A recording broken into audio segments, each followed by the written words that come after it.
j'espère que vous allez bien, j'espère que vous passez un beau vlogmas et que vous profitez des belles vidéos que toutes les youtubeuses sortent en ce moment. Donc moi, cette vidéo est préenregistrée, il est présentement dimanche le 29 novembre. Puis j'étais en train de faire ma recette de sauce à spaghetti comme vous avez pu voir dans mon dernier vlog week-end. J'ai décidé de préenregistrer cette vidéo-ci au cas où que je puisse pas vous faire une vidéo une journée. Donc si vous voyez ça, c'est que j'ai été mal pris aujourd'hui ou bien qu'en fait j'avais rien d'intéressant à vous dire. Donc je vais vous présenter sans plus tarder ma recette de sauce à spaghetti. C'est vraiment ma recette propre à moi, mais elle a vraiment été inspirée de 3 grandes sources. La première, ma maman, qui m'a appris à cuisiner toute ma vie. La deuxième, Ricardo, qui est mon chef préféré à consulter sur Internet. Et la troisième personne, c'était Alexandra Larouche, qui disait justement qu'elle faisait la recette de Ricardo. Mais moi, je fais des choses un petit peu différemment de toutes ces belles personnes-là. Fait que je voulais vous montrer ma recette de sauce à spag à moi.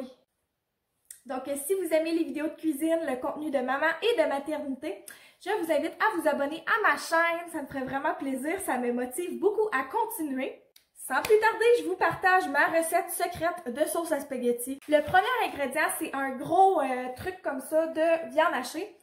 Achetez ça en spécial le plus possible parce que quand on fait une sauce à spaghetti, ça prend beaucoup de choses, beaucoup de viande, puis on veut que ce soit le moins coûteux possible. Ce que je vous suggère, c'est d'attendre une vente là, qui est environ 3 $ la livre ou moins. Puis si vous êtes capable de le pogner à 30 %, c'est encore mieux. Ensuite, je prends l'équivalent d'un paquet de, voyons donc, de saucisses. Puis je vais enlever comme le tour de la saucisse pour faire juste la chair de saucisse. Ça, c'est vraiment bon. Ça vient vraiment ajouter un bon petit goût. C'est dans la recette de Ricardo que j'ai vu ça. Moi, en fait, les saucisses, j'achète ça en super gros paquet. Puis je les divise en deux parce que c'est suffisant pour ma famille. Mais c'est moins cher à faire comme ça. Donc, j'en congèle une partie puis je mange l'autre immédiatement. C'est vraiment mon truc à moi pour économiser. Fait que je vais venir faire cuire toute cette belle viande-là avec de l'ail émincé comme ça que j'achète, oui, en gros pot de chez Costco et des herbes salées que j'achète également dans le plus gros pot possible. Ça, là, c'est quelque chose qui a été transmis par ma mère. On utilise ça dans quasiment toutes nos recettes. Pour de vrai, ça l'ajoute du bon goût dans tout. J'avais fait une vidéo des choses qui sont tout le temps dans mon frigidaire. Ça, là, c'est genre des choses que je peux pas me passer. Donc, je vais venir faire cuire ça. Puis on se reparle à la prochaine étape. Bon, fait que salut tout le monde, je suis en train de faire cuire ma viande. Puis là, je me rends compte que j'ai oublié de vous dire des choses. Fait que c'est bon que je vous parle en la faisant, ma sauce. Parce que moi, je cuisine jamais vraiment avec une recette. Je sais pas si vous êtes comme moi. J'ajoute tout le temps au complet un mélange comme ça d'épices à spaghetti Elma Mia. Elles sont vraiment bonnes, pour de vrai. Ça, c'est Alexandra Larouche qui m'a fait découvrir ça. Pour vrai, tu te sauves de la job en maudit de faire ça. J'en faisais pas aussi souvent avant de découvrir ça parce que ça me faisait chier. Mais je rajoute tout le temps aussi des chilis broyés. J'en rajoute à peu près une cuillère à soupe. Puis j'ai oublié de vous dire, là, pour les herbes salées, puis l'ail en pot, c'est à peu près 2 grosses cuillères à soupe que j'ajoute. Donc c'est pas mal ça. Aussi, pendant que je fais cuire ma viande, je préchauffe mon four à 325 parce qu'on va mettre ça au four. Moi, je fais cuire ça comme dans un gros... je fais cuire ça dans une grosse marmite qui va aussi au four, en fait. Là, c'est la première fois que j'utilise celle-là. D'habitude, j'utilise mon caclon à poulet. Mais ça déborde tout le temps quand j'utilise ça. Fait que là, je me suis acheté ça. Il est tombé en gros spécial au Canadian Tire. Fait que j'en ai profité. Mais j'ai appelé ma mère, ma meilleure référence en cuisine. Puis elle m'a assuré que ça allait au four tout autant que ce que j'utilisais avant. Fait que si ça l'explose, ce ne sera pas de ma faute. Ma mère m'a dit que c'était correct. La deuxième étape, c'est soit de couper vos propres légumes. Donc moi, je recommande en fait des piments, des carottes, des oignons, des céleris. Mais pour cette fois-ci, parce que je suis quand même pressée aujourd'hui dans le temps, j'ai pris 2 paquets en fait de légumes à sauce à spaghetti comme ça. Donc moi, j'en prends 2 parce que j'aime vraiment ça quand il y a beaucoup de légumes. J'en mets vraiment plus que dans la recette de Ricardo. Parce que je trouve que ça goûte bien meilleur comme ça. Je mange quand même souvent du spaghetti chez nous, puis il faut que j'aille une façon de faire rentrer des légumes à mes enfants. Donc, je fais cuire les légumes avec la viande. Et ensuite, j'ajoute un truc de bouillon de bœuf au complet. Une fois que la viande et les épices sont cuites, ça devrait avoir l'air de ça. Fait que là, je vais ajouter les légumes, puis je vais faire cuire ça aussi. J'ajoute 2 cannes de sauce tomate comme ça. 2 cannes de tomates en dés. Sur herbes et épices, c'est encore mieux. Puis si vous n'en avez pas en dés, là, juste entière, c'est bien correct aussi. Ils vont se défaire pendant la cuisson parce qu'on fait cuire ça très longtemps, une sauce à spaghetti. Pendant que ça cuit, je vais prendre le temps d'ouvrir de toutes mes cannes. Comme ça va déjà être fait après. Mais tu sais, mon four, il est proche là, comme de mon îlot. Fait que ça va quand même bien. Ah, pour vrai, je suis tellement contente d'avoir une grande cuisine comme ça. Avant, là, genre, j'étais dans une petite cuisine de rien du tout, là. Fait que c'est bien fun parce que moi, je cuisine beaucoup chez nous. Coucou! Fait que là, mes légumes puis mes viandes sont toutes vraiment cuits.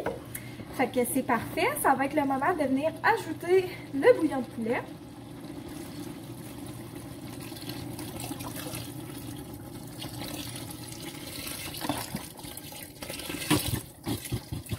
J'ai dit bouillon de poulet, c'est bouillon de bœuf. Après ça, j'ajoute mes 2 cannes de tomates en dés.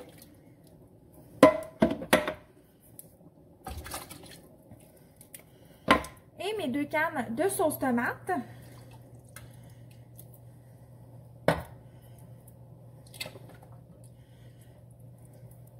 J'avais oublié de vous dire ça tantôt, mais j'aime ça ajouter un V8 aussi. Fait que je vais ajouter ça. J'adore acheter ça en petite canne comme ça. Je trouve vraiment que c'est pratique. Et voilà. Je vais mélanger ça, puis je vais vous montrer que ça devrait avoir l'air de quoi à ce stade-ci. Pour l'instant, la sauce a l'air de ça. Elle a l'air très liquide, puis elle n'a pas l'air de grand-chose. Mais là, je vais comme la laisser rebouillonner un petit peu. Puis après ça, je vais la mettre au four. Là, avant d'oublier de vous le dire, je vais venir ajouter 4 belles feuilles de laurier. Tu sais, c'est important d'aller choisir vraiment des feuilles entières parce qu'on va les enlever à la fin de la cuisson. Fait qu'on ajoute 4 belles feuilles de laurier. Ça, je pense que c'est ma maman qui m'a montré comment... Ben, pas comment, là, qui m'a montré d'ajouter des feuilles de laurier, en fait. Puis ça l'ajoute vraiment un bon petit goût. Pour vrai, quand j'aimais pas, il y a de quoi de différent qui marche pas, t'sais. Fait que là, c'est ça. On va attendre que ça rebouillonne un petit peu. Puis après ça, on va la mettre dans le four à 325. Je vous disais, c'est vraiment la première fois que j'en fais avec mon pot. Puis je pourrais quasiment comme doubler ma recette. En tout cas, au moins faire 1,5. Fait que je suis vraiment contente de l'achat de ça parce que dans mon caclon de poulet, ça débordait tout le temps. Pour vrai, c'était vraiment pas pratique, là. Fait qu'en tout cas, en plus, là, on a un autre enfant qui arrive. Fait qu'à un moment donné, cet enfant-là va se mettre à manger aussi, hein. Puis mes enfants vont devenir des ados un jour. 2 petits garçons, là, hein. S'ils tiennent de nous autres, ils vont être grands en plus. Fait que c'est ça, ça va être le fun de faire des plus grosses batches. Et finalement, à la fin de la cuisson, j'ajoute 2 choses. J'ajoute une braquette au complet de champignons comme ça. Ou si j'en ai pas ou qui sont pas en spécial, là, ils étaient vraiment en spécial au Super C cette semaine. Mais s'ils sont pas en spécial, j'achète juste une canne de champignons. Puis ça fait vraiment le travail. Pour de vrai, là, achetez pas ça trop cher. Puis la deuxième chose que je mets, c'est une canne de pâte de tomate au complet aussi. Donc ça, j'ajoute ça, je vous dirais 1 heure ou 2 avant la fin de la cuisson. Allô! Fait que j'ai fait cuire ça pendant 6 heures en brossant à peu près aux heures. Puis là, ça va être le moment d'enlever les 4 feuilles de laurier qu'on a mis au début. Je voulais aussi vous montrer, là, à chaque fois que je brossais, j'enlevais comme le petit gras sur le dessus. La viande que j'avais achetée était très grasse. Fait que j'enlevais ça comme littéralement à louche. Je faisais juste enlever le plus possible juste le gras. Je le mettais dans mon petit plat. Fait que là, c'est ça. Je vais enlever mes petites feuilles de laurier puis je vais vous montrer à l'air de quoi après. Aussi, comme je vous disais, j'ai mis les 2 dernières heures, en fait, la canne de pâte de tomate, puis aussi ma petite braquette là, de champignons coupés. Fait que là, c'est tout bien cuit, là, vraiment, ça l'a bien mariné. Là, je cherche ma dernière feuille de laurier et je ne la trouve pas. Mais quand je vais l'empoter, j'imagine que je vais la trouver. Ah, je l'ai. Et voilà, la voici, la voilà. Donc, ma belle sauce à spag a l'air de ça une fois qu'elle est toute prête. Là, ça va être l'enfer à laver, cette peau-là. Ça n'aura pas d'allure. C'est ce qui conclut ma vidéo de ma recette de sauce à spaghetti. Qu'est-ce que vous faites de différent dans votre sauce à spaghetti? J'aimerais ça le savoir. Je pense pas changer ma recette parce que c'est quand même une recette de famille maintenant qui est bien appréciée. Je serais quand même curieuse de savoir ce que vous faites. Donc, merci beaucoup de m'avoir écouté. Puis sur ce, on va se reparler dans une prochaine vidéo. Bon vlogmas!